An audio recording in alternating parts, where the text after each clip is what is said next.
Okay, so my thing I want to share with the class is I got a hand grip for my Vita to give it grips because the Vita is nigh uncomfortable to play for long periods of time. And so I ordered one from Amazon, and it came in this box that has a title on it that says, Colorful Hand Grip, Design for PS Vita. Cool, perfect entertainment experience, fashionable appearance, anti-skidding protection. Multicolor is available for the decorating strips. And on the back, it tells me how to install it. And this is golden, okay? It says, find out the slipping switch where is in directly below of the colorful hand grip, and turn the switch to the unlocking position as diagram. Then outward pull the slider. Put your PS Vita into the colorful hand grip. Inward pull the slider until confirm PS Vita is fixed, okay? Then turn the switch to the locking position as diagram. After confirm your PS Vita is fixed, okay, in the colorful hand grip, then you can enjoy all funny games as same as play the joypad. Okay. First off, I love that it keeps saying okay. Like it's asking like if you're good. Secondly, I love that it calls them funny games. Funny games. not fun games, funny games. You can only use that to play hilarious games. So if it's games. Serious. Yeah. Hey, Undertale is I was about to be like, it lets you play like 3 funny games. Lets you play Undertale and Ratchet and Clank, and that's it. If you try to play Borderlands, you go to jail. They take you to PS For Vita humor jail. crimes. Taste crimes.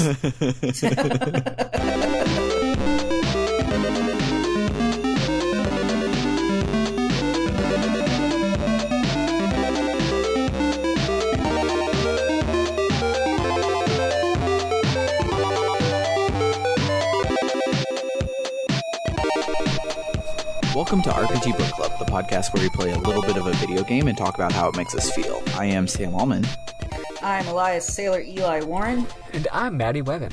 And today we will be playing part 1 of Lost Odyssey up until we head to the Grand Staff construction site. On my notes, I wrote Graph construction site because I hadn't played it yet and I had forgotten what it was called. Graph. They're making graphs. Look at this graph. They're making it using construction paper. Yes. Because it's a construction site. But before we get to all of that, how was everyone's week? So mine was good. I caved and I bought Final Fantasy XIV Shadowbringers. Nice. I heard it's fucking incredible, so. Oh my gosh, yes. So I'm only level 74 so far, but the story is fantastic. I'm actually, be proud of me, everyone, because I'm paying attention to the Final Fantasy XIV story, finally. I'm proud of you. Like, it took until this point, but the story is incredibly good. I love the light versus dark dichotomy kind of thing. Question. Yes? So I barely have video game time. I definitely don't have MMO time. Would a game movie of the Final Fantasy XIV plot, would that work? Like, how's its storytelling? Is it all WoWish or mostly like Final Fantasy cutscenes? It's Final Fantasy cutscenes. Okay. Like I was calling it Final Cutscene 14 for a while. Okay. Because so they have a main story quest. They have a main story quest, and then they've also got side quests that you can do. But the main story quest is what gives you the main story, and those are chock full of cutscenes. Okay, cool. So yeah, if you found like a movie compilation of the cutscenes, that would definitely give you all the major plot points. Like I feel like you could watch that and get everything without the extra dialogue for quests and stuff. Yeah, because I've heard it's one of everybody's favorite Final Fantasies, but I don't have the hundreds of hours to play an MMO these days. Oh yeah. So. Yeah, some of the stories are better than others. A lot of people don't super care for a Realm Reborn story or Stormblood, or at least some I actually heard that those two were phenomenal, so I'll Which one's probably the like one? them both. Stormblood's the one that Matsuno wrote, right? That sounds right. Did it I'm not feel like entirely Final sure. Fantasy Tactics? Eli hasn't played. Yeah, that I've played Tactics Advance. Oh, yeah, you're right. Yeah, because Matsuno wrote one of the scenarios. Yeah, because that's it has all the Evilise stuff in Stormblood. Gotcha. Cool. Well, okay, I will say some people I've talked to are not as into the Stormblood story. Oh, I wasn't saying that you would be wrong. I was just saying that I've heard really good things about it. Yeah. So even if people don't like it, there's enough people that loved does it. it also have like little bunny Moogles instead of fluffy Moogles? Oh, I wish. No, Because I love fluffy Moogles, but I also love the bunny Moogles. I do too. Yeah. But yeah, it's really, really good. So yeah, if you don't have time to play, because like it is an MMO and it's going to be like leveling is way more of a chore than it is in a Final Fantasy game. Weird. I will check it out. I'm sure.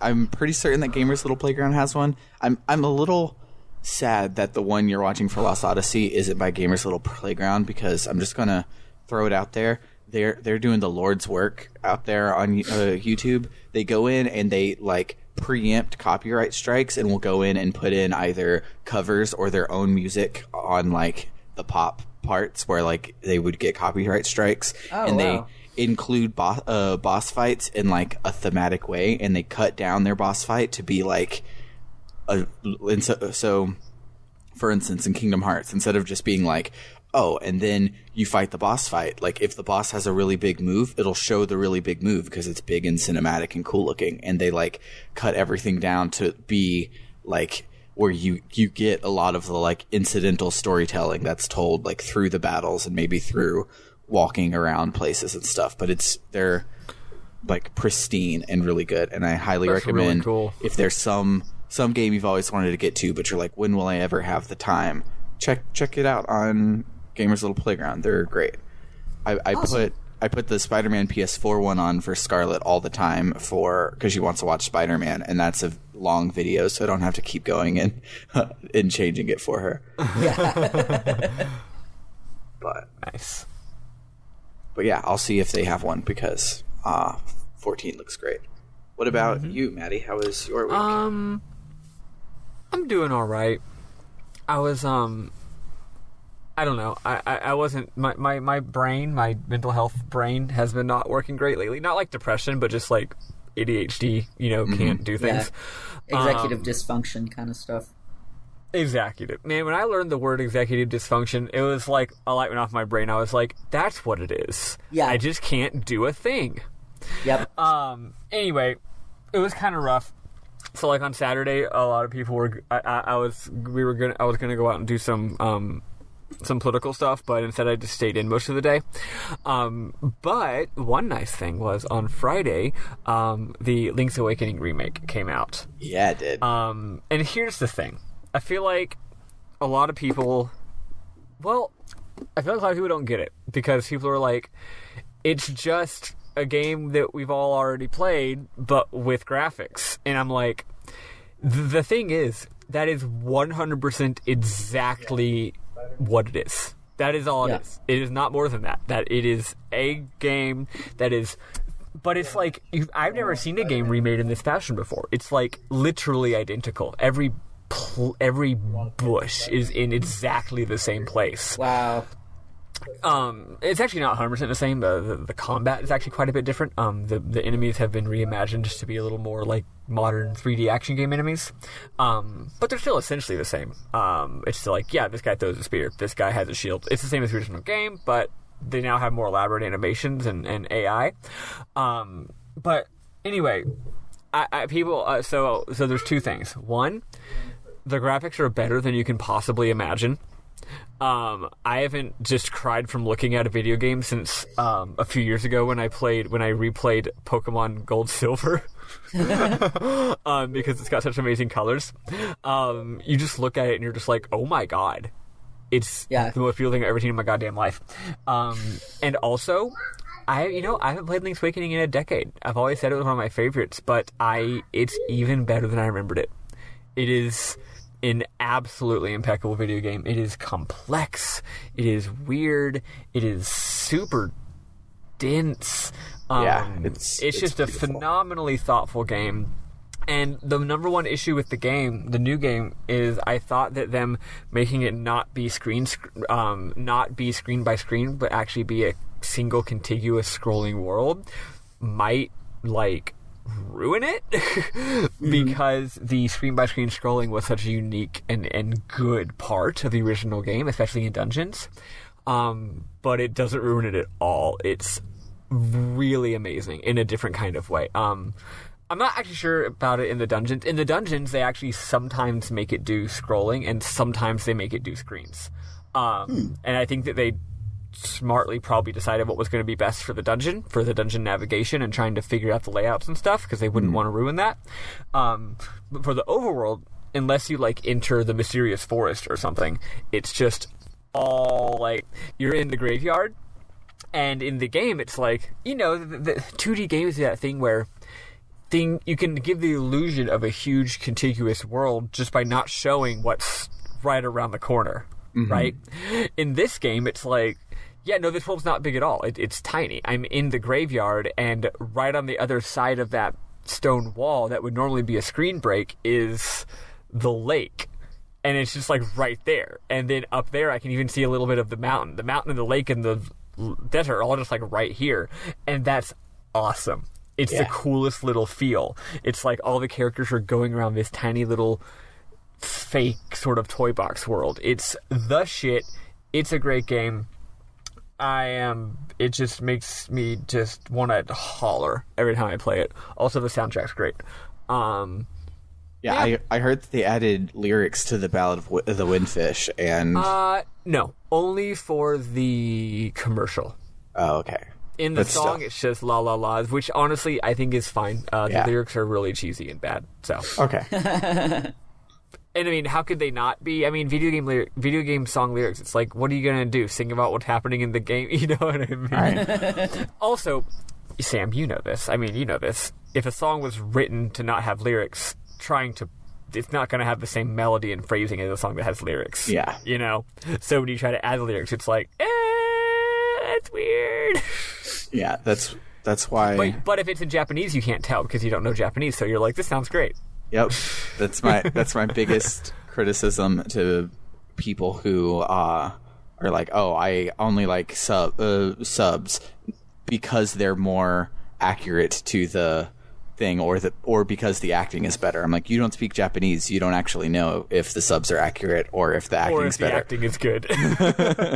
Yeah. If you like the subs because you want to experience it closer to the original, and so you want to hear the original acting, that's a very valid claim. But saying that the acting's better is not right. Yeah. And a lot of the time when I play Japanese video games, sometimes they'll do a new version of the poppy the poppy love ballad, and I'm always were the lyrics this bad in Japanese? Maybe they were, for all I know. Yeah. I'm just going to listen to the Japanese one where I don't know if the lyrics are bad. Right. But yeah, that's, other than weird life shenanigans that is annoying, that's the big thing. And gosh, it's so nice. Also, the game's nice and short, I've already beaten half of it. Yeah. Nice. I really want it, but unlike Maddie, I played Link's Awakening again, a year and a half ago, so I'm not chomping at the bit because I did chomp at the bit for Pokemon Let's Go, and I still am only at Misty because I've done Pokemon Red, Blue, and Yellow a bajillion times now, and so I'm just let me not get into a similar situation. Even though I love Let's Go and I love Red, Blue, and Yellow, it's just I can't do the same thing over and over. So I'll probably end up getting. I totally get you. I'll probably end up getting Link's Awakening if I ever see it on a deep discount or used or Black Friday deal or something. But because I want it real bad. But and again, it's funny. It's it's a weird value proposition. I'm not one of those people who talk about how much is the game worth in dollars. Hours of gameplay. But I don't know. It's exactly a game that already exists with the best graphics you've ever seen in your goddamn life. It's hard to say what that's worth, you know? Yeah. It's, I mean, the value is whatever you make of it, honestly. Yeah, entirely personal. For me, I'm just like, oh God, I can't imagine a better game to come out precisely at this exact moment for me, given where I'm at in my life right now and the thing that I want to, and the sort of needs that I have. You know what I mean? Mm-hmm. It's just like, so it was brain balm. So, assuming that Nintendo keeps up its deal where there's where Zelda and Mario are yearly franchises, what do you think next year's Zelda will be? Do you think Breath of the Wild 2 will be ready, or do you think we'll get I don't think Breath of the Wild 2 is going to be ready. I actually think it will be.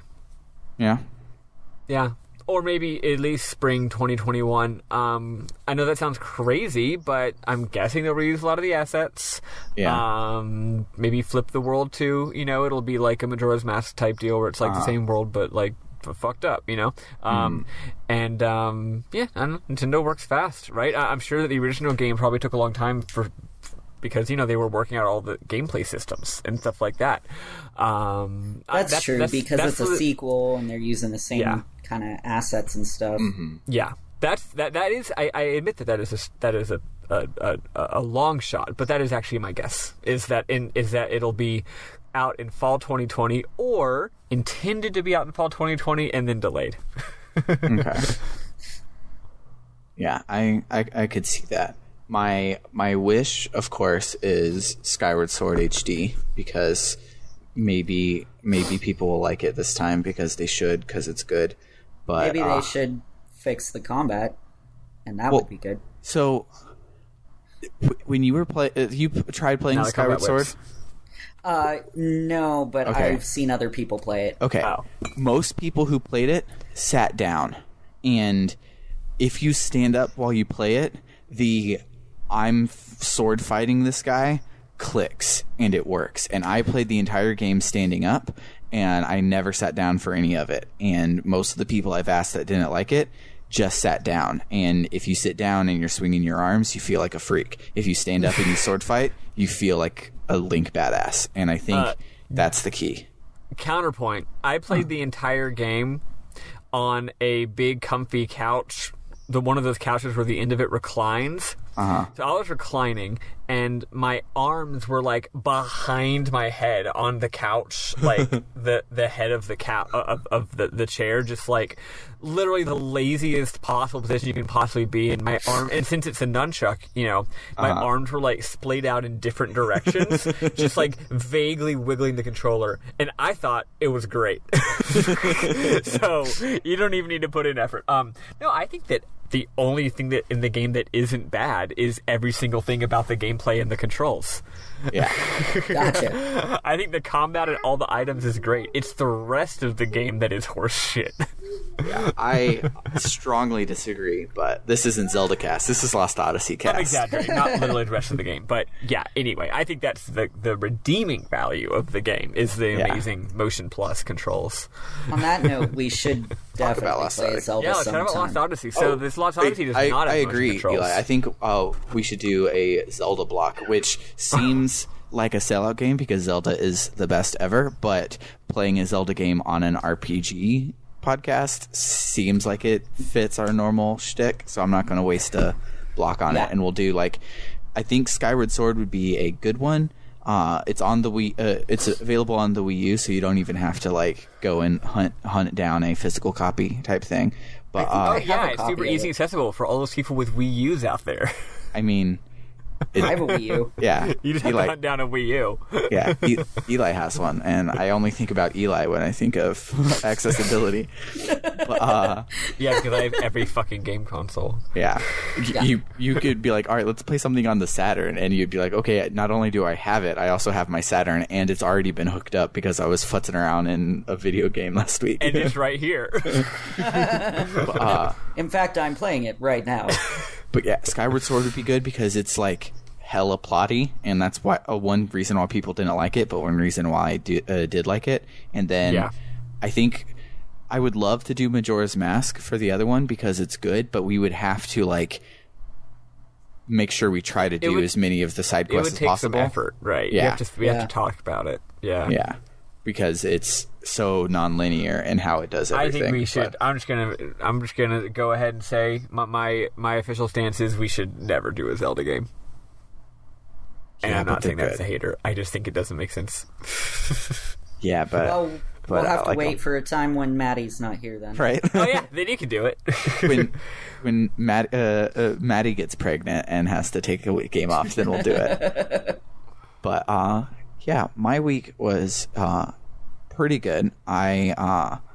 So me and Summer played Higurashi, and we got to the part where we had to stop, and then we wailed in despair because we had to stop and wait on you guys because it's so good that we did not want to have spoiler knowledge because like Francesco can't even talk to me about it because so many things have happened since where we are, and he doesn't want to ruin any of it, and I didn't want that for the podcast, so we're like forcing ourselves to stop. So we went and got You're a saint, Sam.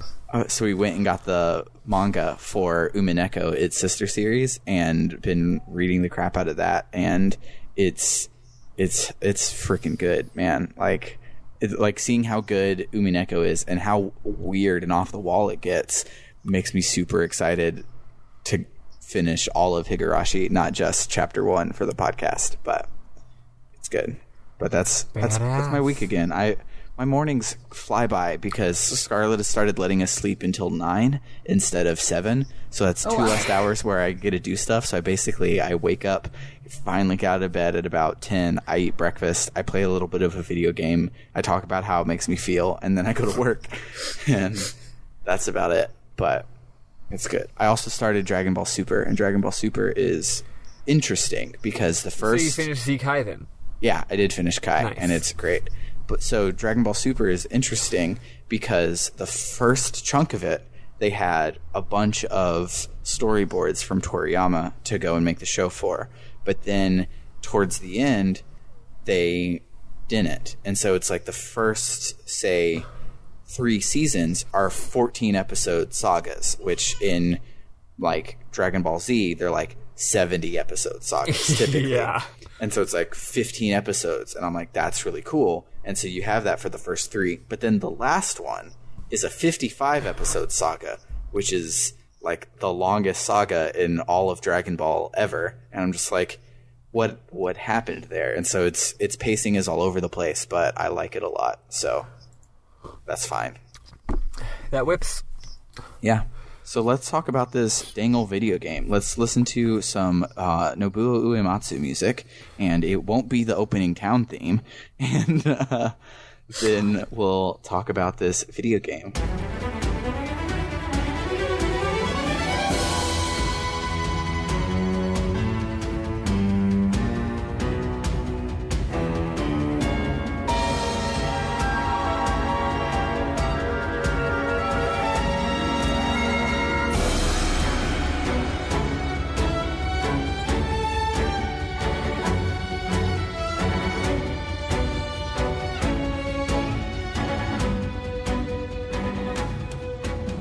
So the game starts with a cutscenes with 2 armies doing war, and the gray army has better robots, so they are winning, but the yellow army has pop-tops for helmets. Yes. Yeah, they both have very, very different and strange armor and uniforms. Yeah. And so the gray army has better robots, so they're winning, but the yellow army has magic, and all their dudes stand back up to keep fighting. And then we see a JRPG protagonist. You can tell because of all of the buckles. He jumps in and is... And the midriff. Yeah, and he's way better at swords than everybody else. And it's a really brilliantly shot cutscene, and like this game... Like I was talking with Maddie about it last night. This game had a cinematographer in a way that most games didn't. Like more than you can say for most video games, yeah. Yeah, it's not like most games have a camera operator. This game has a cinematographer, and like everything is beautifully shot and feels epic, especially in battle. I don't know if you watched the speedrun part of it yet, Eli, or not, but like not yet. No. But in in battle, like the camera on Kayam's turn will show up right on Kayam's face, and then he'll attack, and it'll go behind him like in a shaky cam chase sort of way as he's attacking, and it's real good. It's phenomenal. In fact, it is so much constantly, and you get used to it. You're just like, yeah, no, this is just this game's language. It's just like, yeah, like, you know how sometimes in FF10 we would sometimes do a cool little shot? Well, like, it's the Xbox 360. Why not make it look cool all the time? Yeah, and it does look cool all the time. But so after he is better at swords than everyone, we have the first tutorial battle, which teaches you how to get real bored and mash the attack button. Yeah. The first tutorial battle is real bad.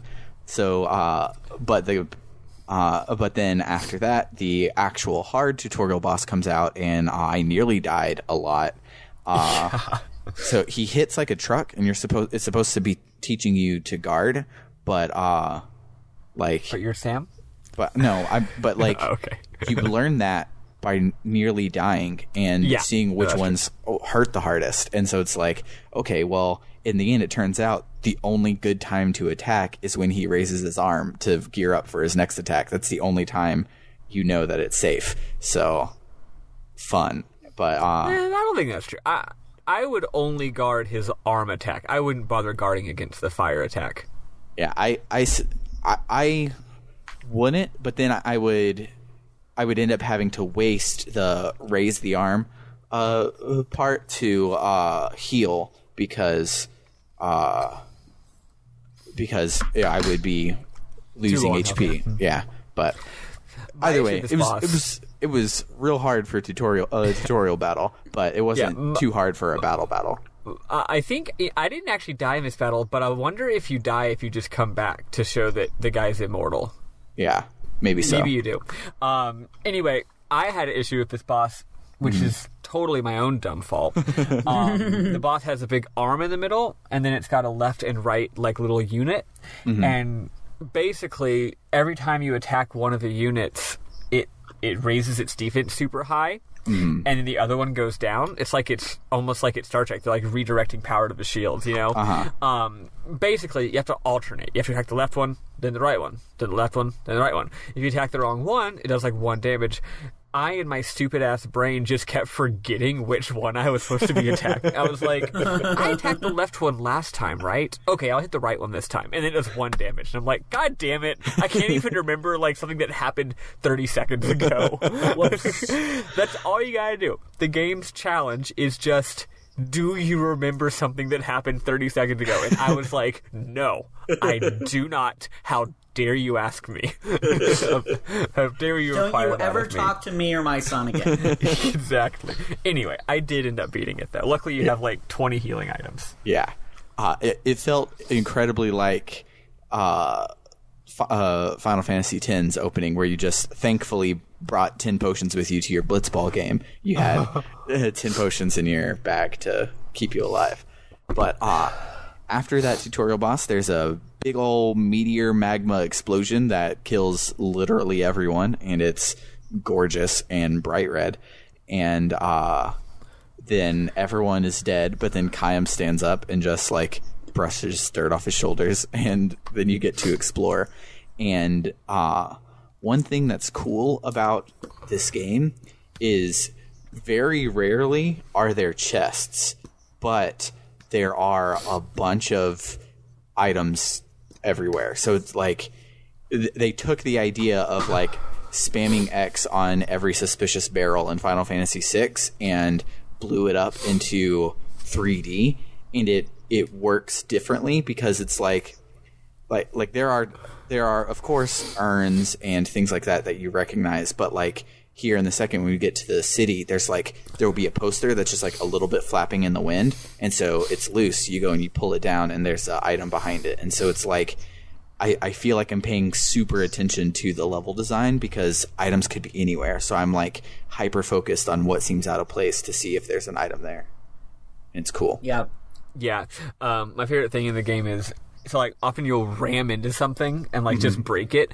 But once you get to the city, the main thing is that it'll be like these little I guess they're like trash cans, and if you hit the action button, you kick them.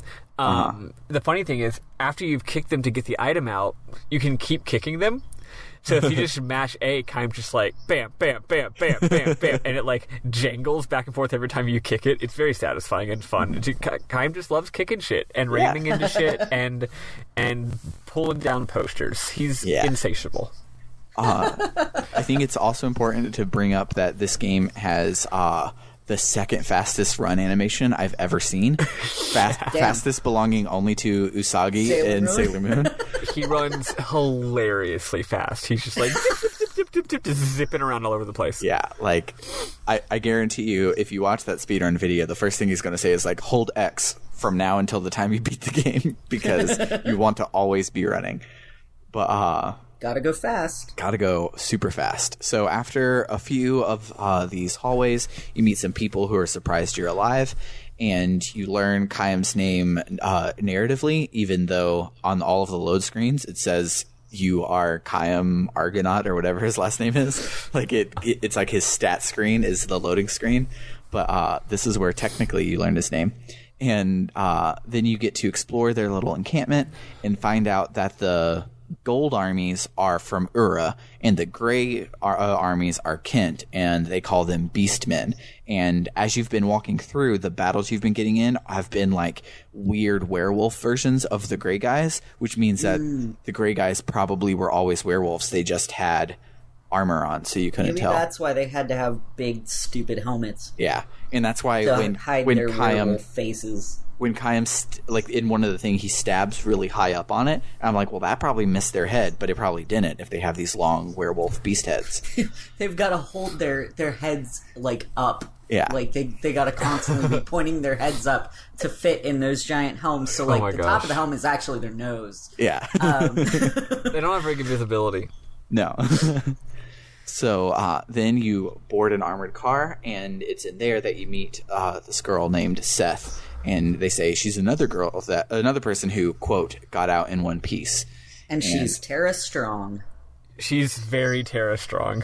Is that Tara Strong? It is. Yep. I thought she was Tara Strong-esque, but not actual Tara Strong. No, that is actually Tara Strong. Wild. Yeah. She's I forget that Tara Strong isn't always Twilight Sparkle, because her Batgirl and her Twilight Sparkle and her Riku are all Twilight Sparkle. Yeah, she's also Timmy from Fairly Odd Parents. Yeah. I forget that she is the most versatile. Definitely Tara Strong. Yeah, confirmed, by the way, on the Lost Odyssey wiki. Nice. But I'm very good at voices. Yeah, she just sounds different enough where it just was different for me. But she's also a black girl with natural hair and a headband in a JRPG, and I just gotta... Yeah. She's cool. Also, she's got a great design. Yeah, she's great. She's amazing. They got some kind of really famous illustrator, maybe a manga person, but maybe just like an artist person to do all the characters for it. Someone who hasn't done games before, I think. Yeah, that's what I remember as well. But that was kind of Miss Walker's whole thing. They're like, what if we got all these cool artists that don't really do games to like collaborate and make a cool game? Mm-hmm. And it worked in this one. Yes. Sorry, Blue Dragon. I want to love you so bad, but I was bored. But I played all of it, so I can't really say it was that boring if I played all 70 hours of a video game. Sometimes you have to eat an entire pizza before you realize you didn't like that pizza. That's very true. But I also don't understand because all pizza is good. But anywho, we're not having that argument again. I feel I should add that pizza argument to our 6 things we always bring up in every episode. But, the game is a foof. Yes, there it goes. There's Homestuck. I did mention Undertale earlier. Yep, we're good. Oh, and we already talked about WoW. So, like I said, all 6 every episode. So, at this point, we noticed that the cutscenes all use picture-in-picture, like Ang Lee's the Hulk, and it owns, unlike Ang Lee's the Hulk. Disagree. Whatever. Let's move on. Moving on. No. So, do you disagree that Ang Lee's the Hulk doesn't own, or do you disagree? It's a great movie. Oh, so, I actually don't mind it, but I think I've never seen it. I think its filmmaking is the best part and not necessarily the story and film happening underneath. So in directing class, we had to pick a bad movie. But it had to be a movie that could have been good but ended up bad, and talk about what was bad as like a learning from other people's mistakes thing. And my not friend, I didn't like the guy at all, but this classmate, he picked Ang Lee's The Hulk, and the things that he said were bad were the dog fight and the comic book inspired cinematography and all of the things that were the best part about the movie. What is wrong with you? He picked all of the bad things, and so my professor stopped him and was like, I know English is your second language. Did you not understand? Because you literally are only talking about the good parts of this movie. And I was just like, yikes. But that guy didn't come back to class the next week, so I don't know what's up. But well, yeah, you didn't like him for wrong movie opinions. I will say too, if there's anything I've learned from Tumblr recently, it's that apparently friends are just people that you hate less than others. Yeah. So you could totally call him a friend. I'm sure. I call a lot of people friends, and I'm just like, I haven't talked to them in like 6 or 7 years. It's like, but wait, whatever. let's back up. That person's not actually a friend. Yeah. I've done that. But yeah, so you get to the city, and they ask you and not Seth to come see the king, and Seth seems miffed by it. So as you talk to NPCs, you learn that the magical industrial revolution has been happening, and it's been causing all the wars and shit now. And it happened like 10 years ago. Like, we're right in the thick of it. Specifically, but 30. not that long ago is the point. Yeah. Yes. So there's constantly new innovations. Every day there's some kind of new big technology, and people are like, man, life sure has changed a lot in just the last 30 years. Yeah. And more NPCs talk about how a meteor crashing into the battlefield was probably a fluke, but they all speak like they think it's Magic's fault. Like, we've done too much, we don't know the technology enough, and this is Mother Nature striking back at us stuff. So you get... I want to share a few more details about this world building, just because a few of the things... Don't worry, I won't spoil anything, don't worry. So yeah, people mention, could all the new magic have caused this tragedy? Also, important to note that everyone from both sides of the army died. Complete disaster. So everyone's wondering, like, what do we do about this? Like, are we going to have a peace between these two countries now? Is the war over? We're not really sure. But a lot of people are like, okay, so Kent, the neighbors, attacked Ulra. And a lot of people are like, what is this Gotza's doing? So Gotza is another country that's nearby. And some people are like, did Gotza make the meteor show up, actually? Or other people are like... This shows up as a cutscene too, but the people in the world building are like, did maybe Gotza was the one secretly pulling the strings getting Kent to invade? And one person is like, oh, now, since both of our armies got wiped out, Gotza could just invade any second now and we'd be defenseless. And then we should also probably talk about the whole Republic thing, right? Well, yeah, but I'm doing it in order as we unlock it. Cool. So yeah, that's all stuff you can learn from NPCs in this area. Yeah. So you make your way to the monorail to the castle, and then the cutscene from the attract mode plays, and the setting is super cool. It's like magic and swords, but also steampunk looking tech, but also randomly super modern things like TV and monorails and stuff. So it's not like your normal magical industrial revolution, which is a phrase that I've heard in both Final Fantasy VI and Legend of Heroes, Trails in the Sky, and a bunch of other games. Yeah, they've had magic 30 years, and they've already invented TVs. Yeah, it's like wild and cool, and I like it. But then we get a narrator and text on the screen that says, 30 years ago, a new power manifested itself unto the world. With its discovery came the magical industrial revolution. This power came to be called magic energy. I wonder if that's a translation mistake or just it was that stupid in Japanese as well. It is very clunky. Yeah, they're like magic energy this, magic energy that. I'm like, couldn't you just call it magic or energy? Or just mana type thing? Like, why does it have to be magic energy? I won't go into it, but I think there's a little bit of reason for that. Oh well, go on. Yeah. So even now, there are none who can explain why this power, a power that man, this. Oh, that merely my screenshot. There's like a floof behind it, because in the cutscene there's like fire falling, and the fire landed right behind this white word. And I couldn't read it. That merely lay buried within all living creatures, suddenly flourished as it did. Today, this magic energy permeates every corner of the world. It has changed the way people live, and transformed the shape of industry, and has even altered the nature of war. And then it cuts to the castle, and the warmans are talking about wars, and they mention that a shadow op by Gotza was a part of the battle. They say that magic energy from Grand Staff may have caused the meteor strike, so they say to stop building it so they can see what's going on with the war and see if it did cause the meteor. And one guy, his name I find out later is Gongora, he seems real upset about that.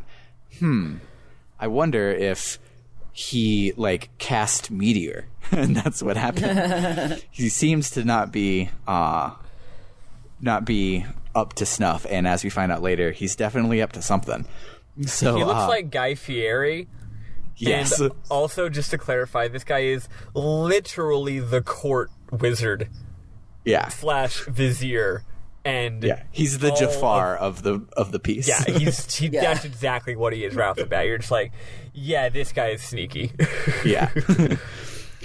So then you make your way across the city, where you find a lot more NPCs to talk about how the war has co-opted the monorail and taxi and everything, and so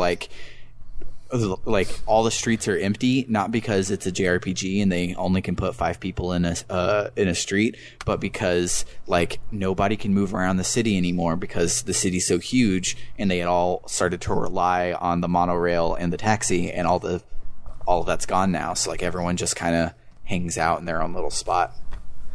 But then you get to the council room, and they ask you why you survived, and you're like, IDK, my BFF Jill. And and then Gongora, who's the hose mad guy from earlier, he said he gave Kayam a spell of immortality, and they ask about it, and Kayam's like, I told you, I don't remember anything. And Gongora says that the spell is a curse, and he doesn't want to tell people about it because for their safety. And the council immediately is like, oh yeah, I don't want to die. That sounds like some magic-y Satan shit, and I don't want any of that. And hold on, my scroll was too powerful. So they send you off to Grand Staff because they haven't been in communication for a while, and Gongora is like, but, which is not suspicious at all. And then I wrote king, but turns out he's president. I didn't realize it was a republic yet. He's like, it might have killed our whole army, so we're going to check it out. There's kind of no wiggle room here. This thing killed millions of people, basically. We got to go see, make sure that we didn't cause it. So Kayam is like, oh, Seth from the train is also an immortal. And the council is like, cool, she can come with you to Grand Staff. And Gongora is like, no. And the council's like, hush. So then on your way to the inn, you find some more NPCs, and they talk about how it was we became a republic just a few years ago, and Roxian is the leader for the people, and the average person really likes Roxian.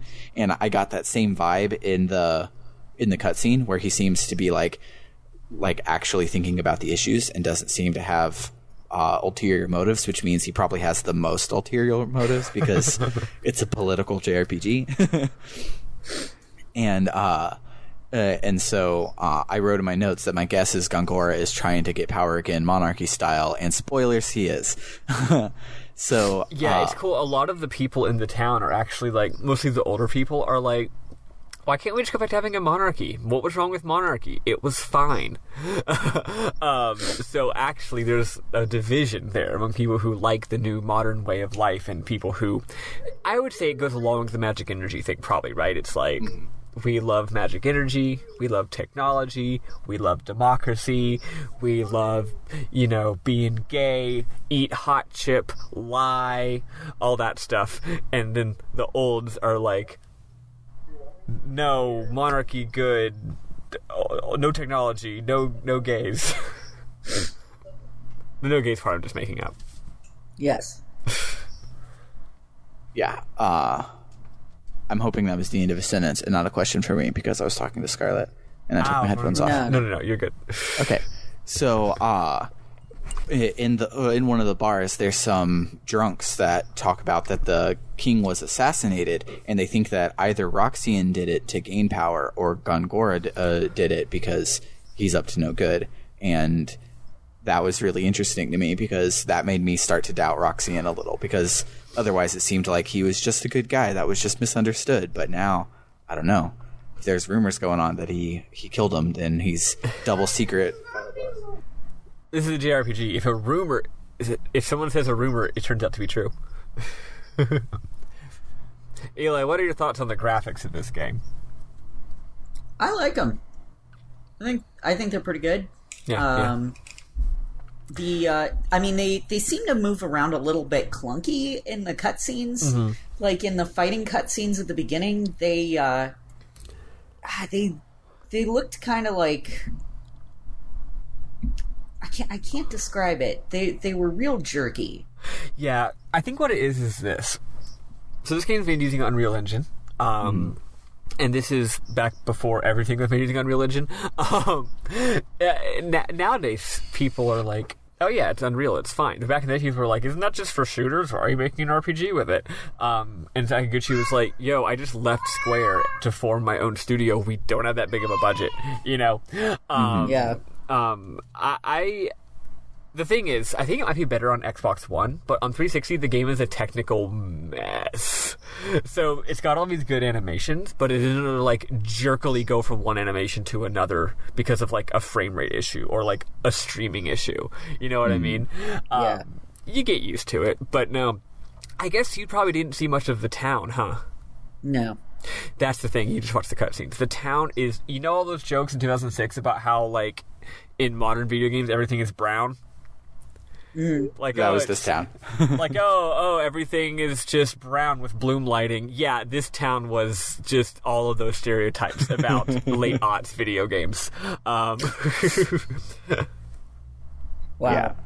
We were just chatting about the graphics and the game engine while you were off doing something. Yeah. So,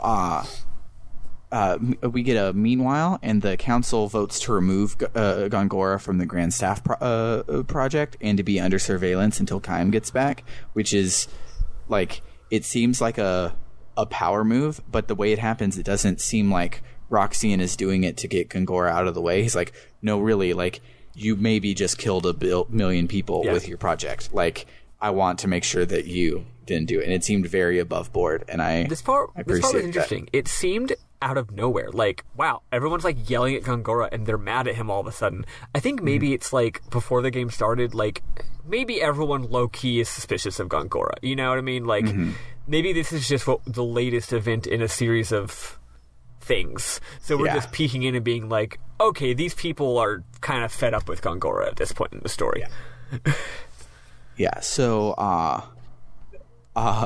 wrote in my notes that they were suspicious of Gongora, and I wrote same though. Yeah.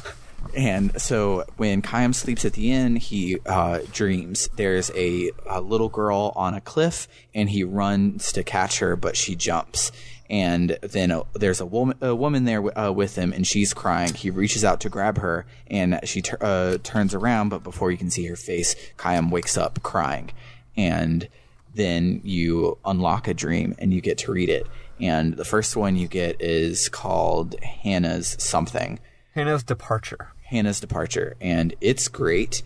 And I did not listen to Maddie, and I've just read all of them as they happen because I like that. And as like the first day I played Lost Odyssey, I was like fucked up because of these like depressing tone poem dreams, and they're really good, but we won't summarize any of them, but they're free game for memorable moments as we go along through. Yeah. If there's any if we need to summarize any of them, like if there are a character's backstory or something, we'll bring those up. Yeah. But in general, we'll just talk about how good they are when they happen. Here's a spoiler of all of them. Kaim has some people that he cares about in a town, and they have a unique culture and some interesting, unique things happening, and then something sad happens. Yep. That's it. That's what happens in all of them. Usually someone dies or something else that's tragic, and then after it's all sad, Kaim leaves and goes to the next town. That's how it goes. That's how Kaim all of them may or happen. may not be married to or have born or have fathered some of them. Yes. But yeah, they're really, really, really, really well written though. So much that like when I finished them, I was like, "Hey, Summer, I know you're on a visual novel kick. So after I unlock all of these, do you want to read them with me again because they're good?"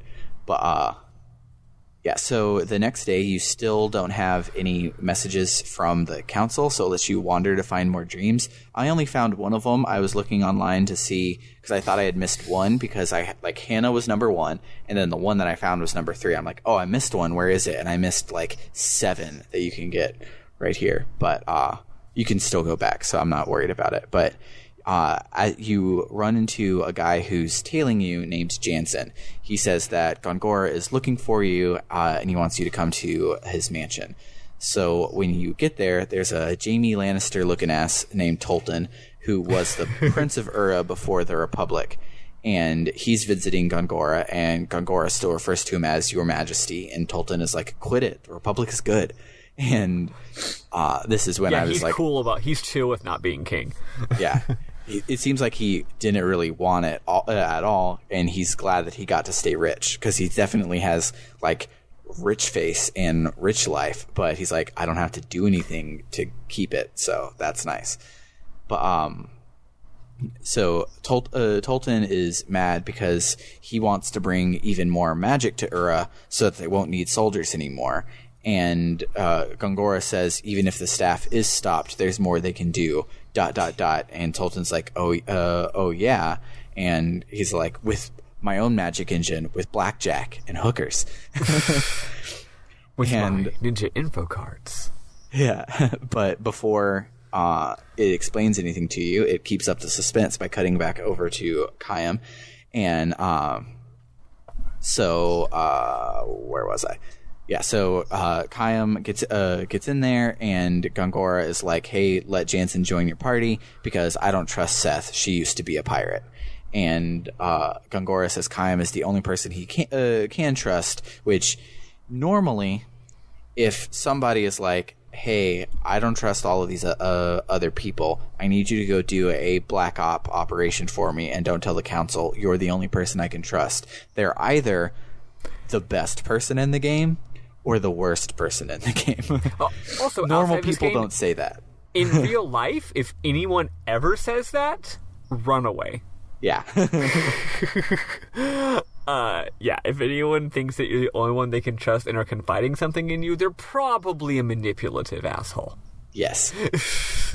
Yeah. But, he seems like a villain. Just throwing it out there, Gongora, at least at this point, like I was telling Maddie, there, like being a JRPG, he probably is like reverse super double entendre secret black ops double agent for something that we just don't understand yet. But at this point, he's definitely the villain of the piece. So on the way back towards the inn, Seth officially introduces herself, and I fall in love with her. She says she also can't remember anything. She can't even remember being a pirate, so it really sucks that everyone just doesn't trust her because she doesn't even know why. And she's like, isn't that something, though? We both lost our memory, and we're both immortal. Wonder what that could be. And so she's like, we leave for Grand Staff in the morning. And so you meet up at the Grand Gate, and Jansen is late because he was drunk and hungover in a brothel. And I love him, and his voice actor is great. He's like JRPG Billy Crystal. I was going to call him Discount James Woods. Yeah. I love him. He's great. I love him so much. It's on like one hand, it's not good because it wasn't mocapped to his performance, and it's a little over the top. But like something about the voice acting and the goofiness, and it all just sells it. And I love him, even though I look at it, I'm like, this is not the best version of this character, but I love it, and I'm not going to trade it for anything. Yeah, I love it. So good. So I like how he's not a magnificent sleazebag. He's just kind of a sleazebag. Like, Yeah. He's know, a like- regular sleaze. like Han Solo, he's a rascal and a rapscallion. Well, ignoring the fact that the movies never really show him being that much of a rascal or a rapscallion.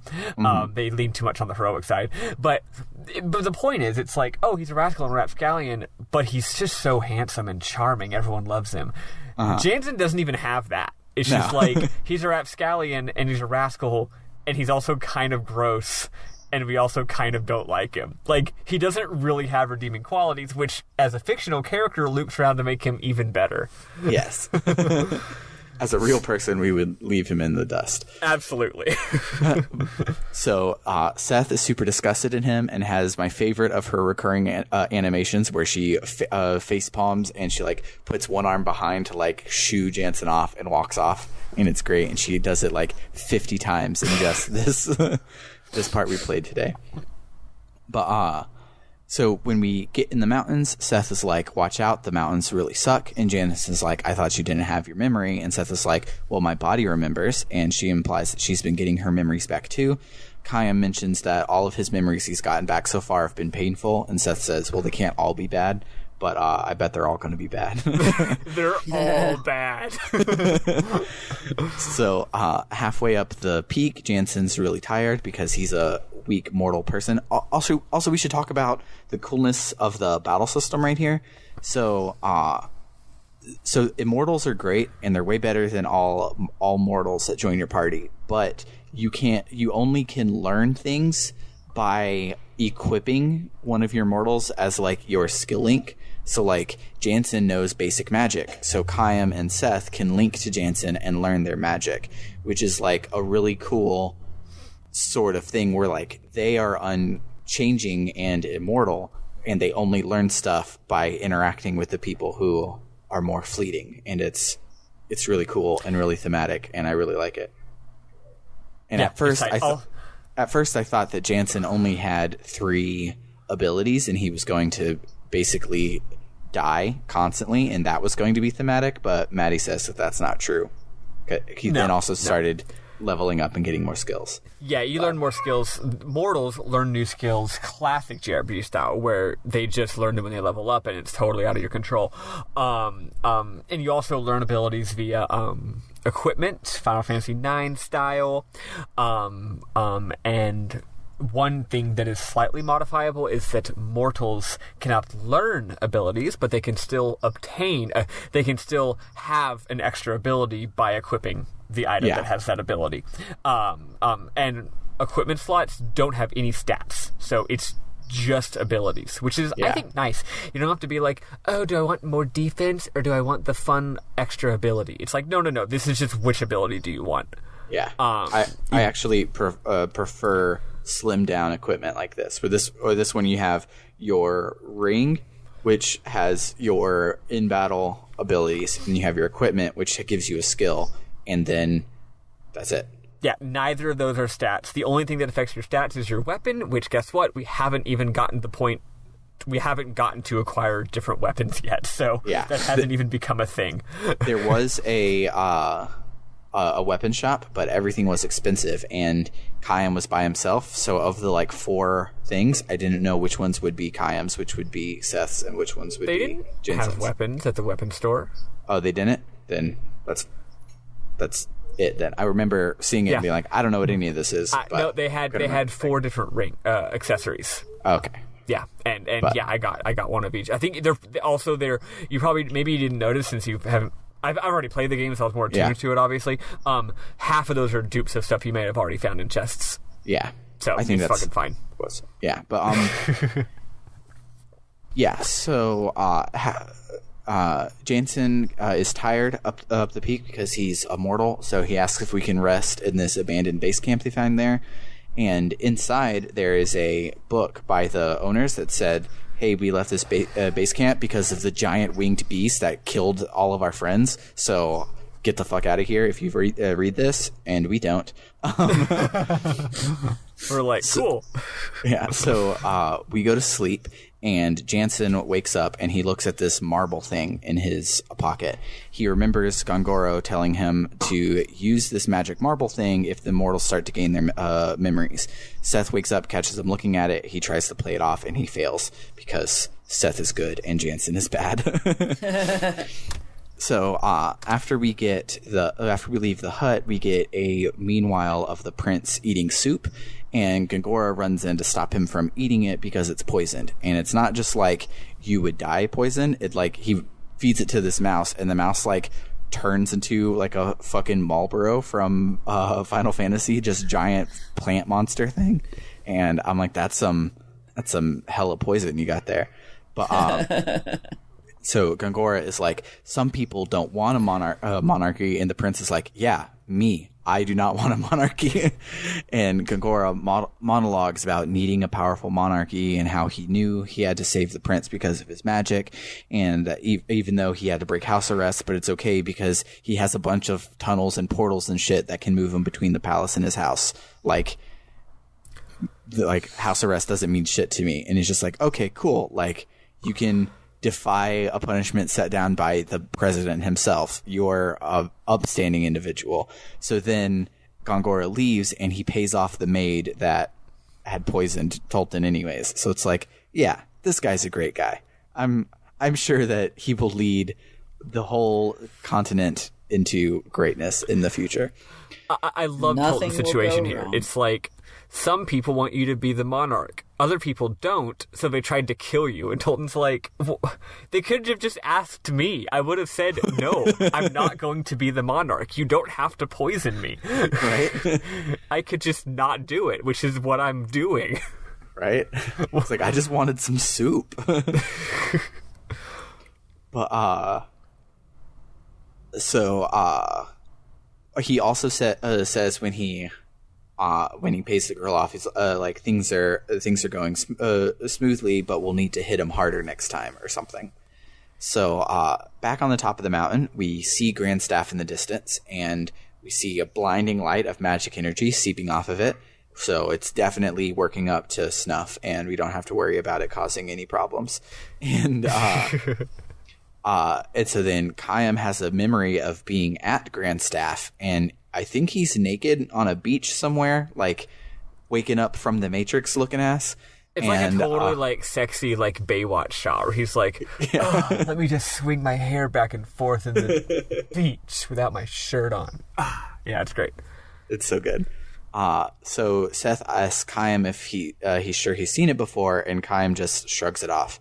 And then everything changed when the Fire Nation attacked. I mean, the giant bird attacks. It's a big chimera griffin-y thing. And it was a little hard, but the random mobs down the back side of the mountain killed me a lot more than the battle did, because I had a flame ring on Kayam, and Seth and Jansen both knew fire. So kind of just died in a couple turns because it was weak to fire. But I don't know what fucking happened to you, man. This boss was so fucking hard for me. I did check online. It turns out it's hard for most people. Everyone's like, this is the first boss in the game. Why is it so fucking hard? I don't know. Maybe you're just good at the game. Maybe. I will say finally. He has hella RNG. He has 3 moves. Mm-hmm. One of his moves hits you for like 110 damage. One of his moves hits everyone for like 200 damage. Mm-hmm. And he can just use that one all the time if he wants to. But it's RNG. Anyway, I had to spend like an hour grinding. Wow. Although I will say, I thought that Earth would do extra damage against wind because I didn't look in the fucking manual. Turns out that fire does extra damage against wind. Once I changed everyone to fire rings, started casting fire, it became easier, but I still had to fucking survive. I was suffering. Oh, quick thing I want to say. This is totally unrelated. I've been wanting to say this for a while. If you want to look in the manual for funsies, it's a really beautifully done manual. It's pretty high budget, nice illustrations, colorful, well written, all that stuff. It's a good thing to look at for gameplay information. Just a little tip from me, don't look at the part about the characters. You know how a lot of RPGs will be like, here's the cast of characters and a little blurb about each one? I would suggest not looking there, because this game has some really great surprises regarding some of the characters you meet, and that is spoiled if you look at the character list on the manual. So just a heads up, don't do that. Okay, cool. But yeah, and the reason I mention it is because you might otherwise want to look at the manual, actually. Yeah, my copy actually has the manual, so I'll leaf through that later. Yeah. But Eli's copy has it too, but Eli's not playing his copy. Anyway, yeah, Maybe point I'll is, play it you gotta someday. use fire against wind enemies. FY fucking I. Yeah, so my 360 I think is a little better than Gooch was planning because it tells you your tips on your loading screens, but mine loads pretty fast, and so I can never finish the tip. So all I saw was wind is weak against fire. I don't know the full circle. I just know wind is weak against fire because it That's said weird. the whole I never circle. got a loading screen with that tip on it. Huh. Yeah, like I get it a lot of times when I go to save, and I don't save those enough. loading Maybe screens. that's it. I get that, but yeah, they go by real quick. But yeah. So the bird attacks the random mobs down the backside of the mountain were really hard. The backside of the mountain was a really fun dungeon because you're like descending, which you don't do a lot in dungeons, and so you're trying to find ladders down, and you're moving mine carts around to access all the secrets and everything, and it was a lot of fun. But once you get down off the mountain, there are no cutscenes. You just get to the world map and save. So we did it, fam. It's just like cool. There's the mountain. Yep. So let's listen to another kick-ass Uematsu track. Uematsu. Let's pronounce his name right. And then we'll talk about our memorable moments. Hell yeah.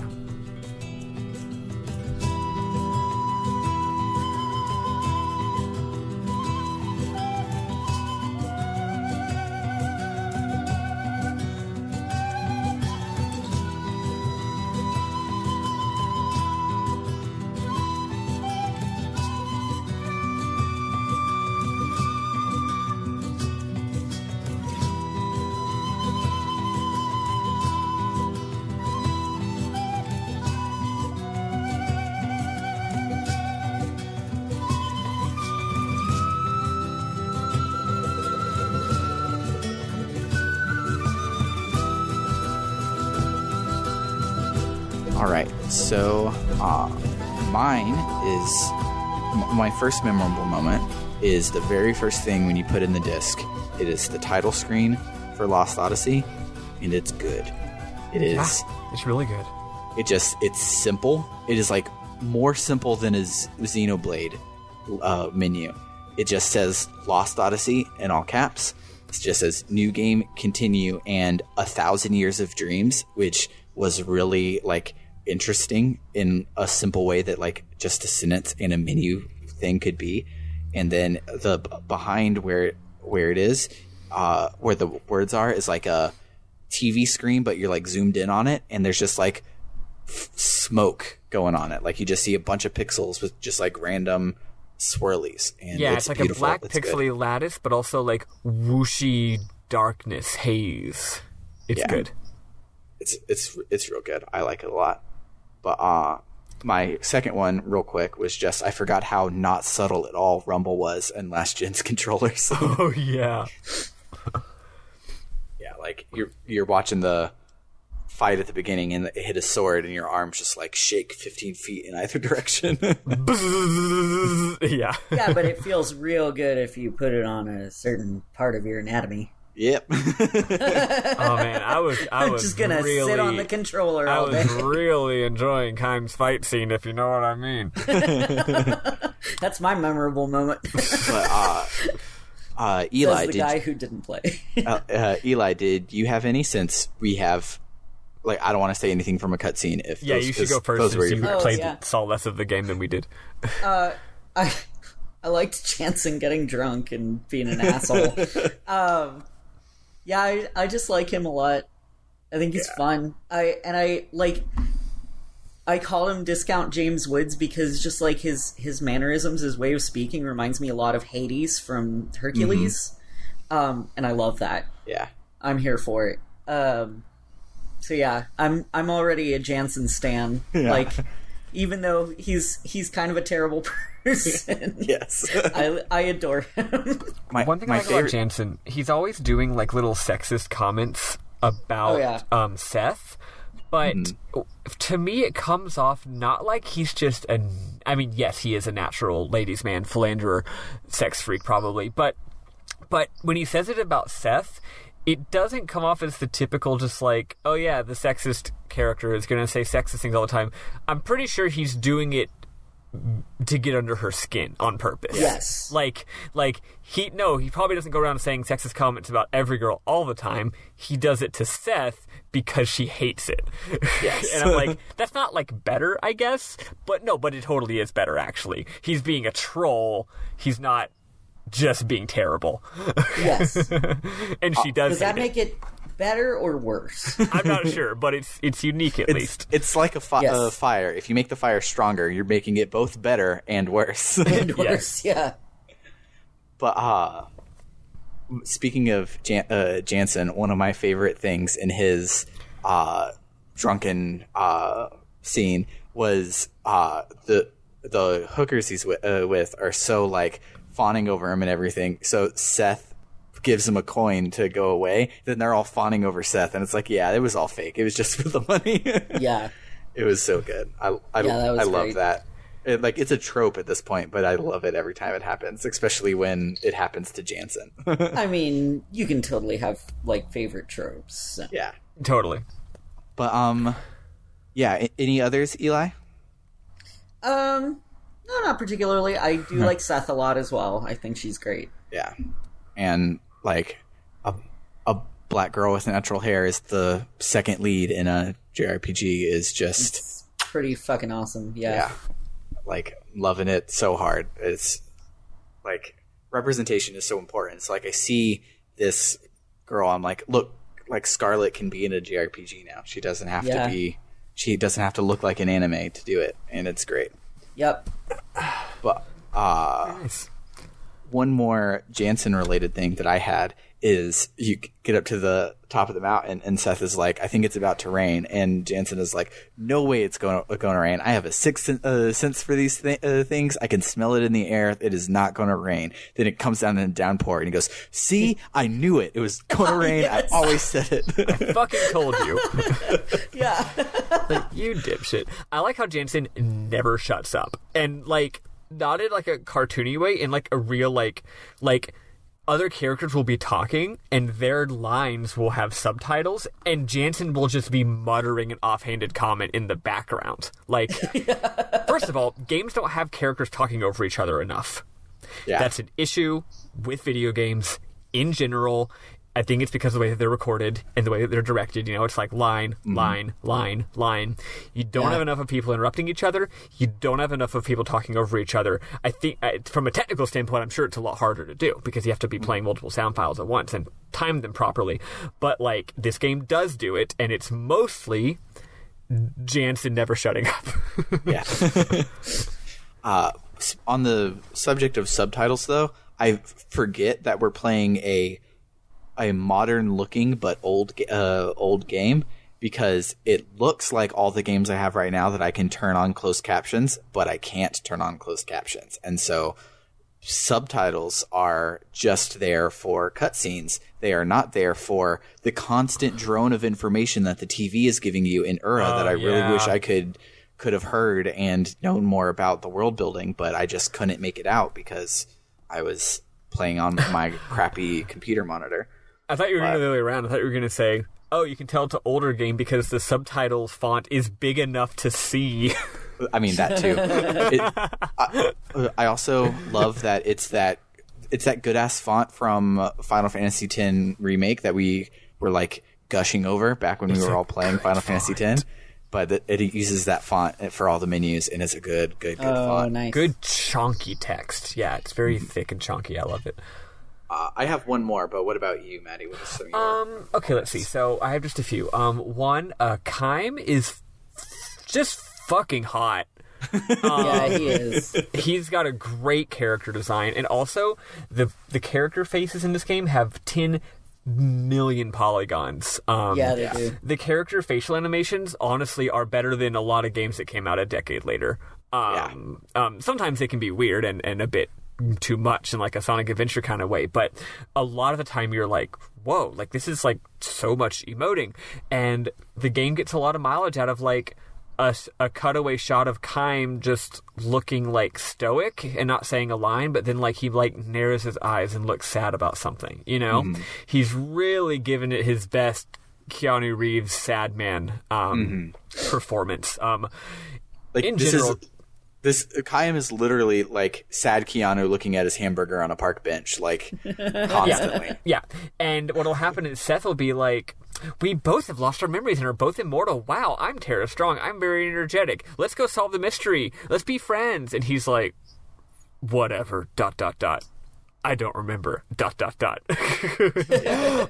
like, it's good. You can tell he's a very, very sad boy. And that's one thing that I like to see in a video game, is a pretty boy being sad. Is a very sad boy.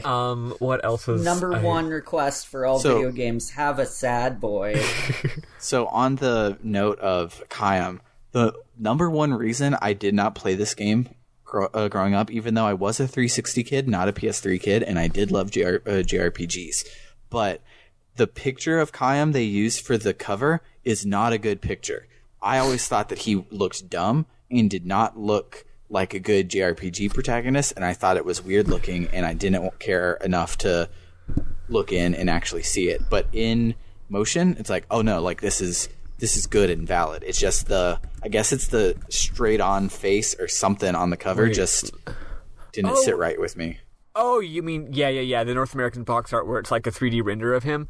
Yeah, he looks kind of boring. Although if you look at as usual, other regions have better art. If you look at the Japanese art, it's the artist's art of Kaim, not a 3D render, and it's like, whoa, this shit rules.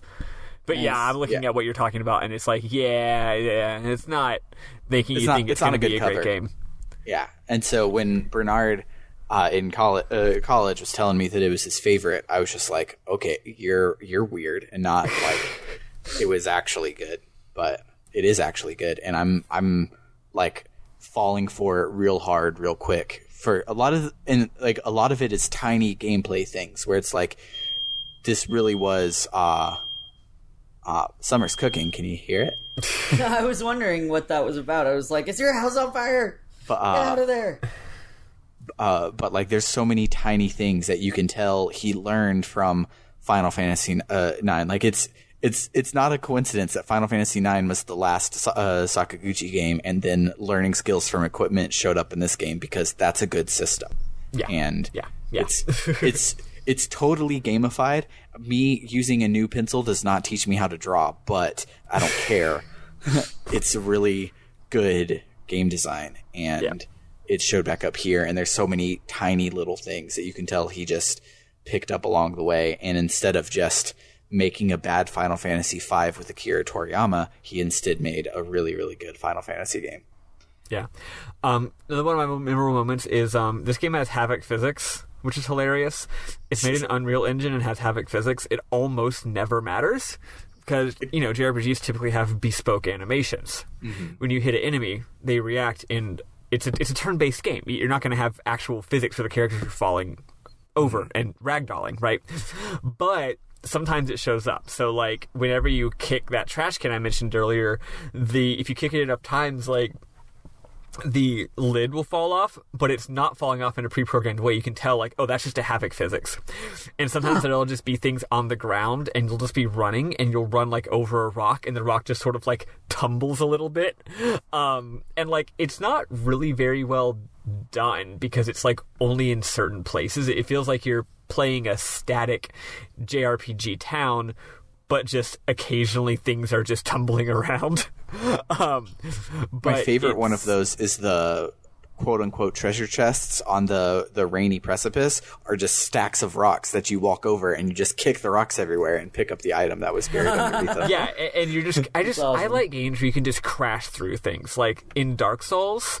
there's another thing we referenced. In Dark Souls, there are always crates, and the crates almost never have anything in them. In fact, they never. It's not like the game has. It's not the crates aren't chests. They don't have items. Although they might be hiding.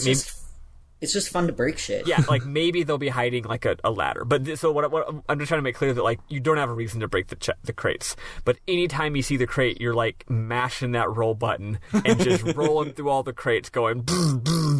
Slam that roll button. Yeah, and this game has that too. Final thing I want to say, this game has a stupid amount of side quests. Not big ones that go in a little side quest menu and give you fancy rewards, but like the town had like 3 little like, oh, somebody lost an item, go find it kind of side quests. One of them was non-trivial. It involved doing like a little puzzle with elevators and stuff, and it's just like it's just there. It's just like while you're exploring each new area, there's gonna be a couple little side quests you can do to get some items, and that's cool. Sometimes I think they maybe overdid it a little bit because I'm me and I have to do them, and it takes a while. But on the other hand, it's like, I'm not just running through this area, you know? Yeah. My final one is from the dream entitled The White Flowers, and it says so that one is about one of his one of the times he had a family, and they were going out to planning the next day to go to this festival where there's these flowers in the region that only bloom for like 12 hours. So you only can see them on one day. And so it's this big whole festival thing. So Khayyam goes out to get something. His family goes to sleep. A huge earthquake happens and levels the town, and he loses his family. And it's real sad. Yeah. But more reason for him to be a sad boy. Right? So then he goes, he's talking about it, and this one's a story within a story, and so he's telling the story of what happened to this guy at a bar, and the guy at the bar is like, but how do you know this? That happened all of 200 years ago. Khayyam does not answer him. Instead, he sips his liquor in silence. Among the ones who died in the tragedy 200 years ago were his wife and daughter. Of all of the dozens of wives and the hundreds of children that Khayyam has had in his eternal life, the wife and child he had there were especially unforgettable. And I'm just like, wah. Oh. My sad Khayyam. Poor boy. But, yeah, that's all that I had. Any last ones from anybody before we wrap this boy up? Nope. No, I'm good. I didn't read any of the stories yet. Yeah. But I'm gonna do them one day and then get, like I said, real sad. I didn't get White Flowers, but I did get a different one that isn't one of the ones you said you got. So we got different ones, which is cool. Yeah. I'm probably first thing I do, go back to Ura and get the ones that I missed and read them and have a big sad boy party before I go in and stop Grandstaff. But yeah, so that'll do us for the week. You can check us out online at www.rpgbook.club, which has links to all of our social medias, a link to our Discord, and most importantly, our link to our Ko-Fi, where you can support what we do here and get early access to blogs like our JRPG Canon articles, like one that went up last night for Paper Mario Superstar is now public for everyone. So if you go to our website and you like that article, you can get the next one a week before everybody else if you hook us up on Ko-Fi. But you also can do like Francesco did and bribe us to play your favorite game. And I didn't think that we would get any hits on this for a while. And Francesco was like, no. I've been saying for a while you need to play Higurashi. So he paid us money to do it. So we are sellouts. And you can find all of that at ko-fi.com/rpgbookclub. It feels really good to be a sellout. Honestly. Yeah, it's great. Selling out is great.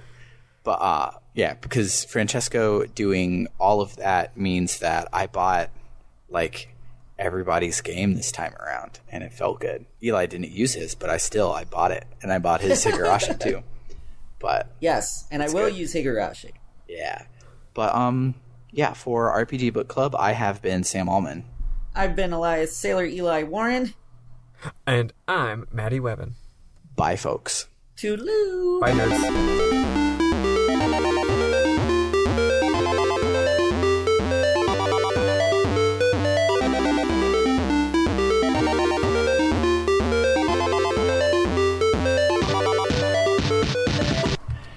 So, sidebar. On the Pokemon Playhouse kids game for iOS, the girl, when you finish a mini game, she goes, "Let's go play more games and hatch more Pokemon." And that's the only thing Scarlet says, like completely out of context all the time. Like we'll be sitting there and she'll just be like, "Hey Siri, play more games, hatch more Pokemon."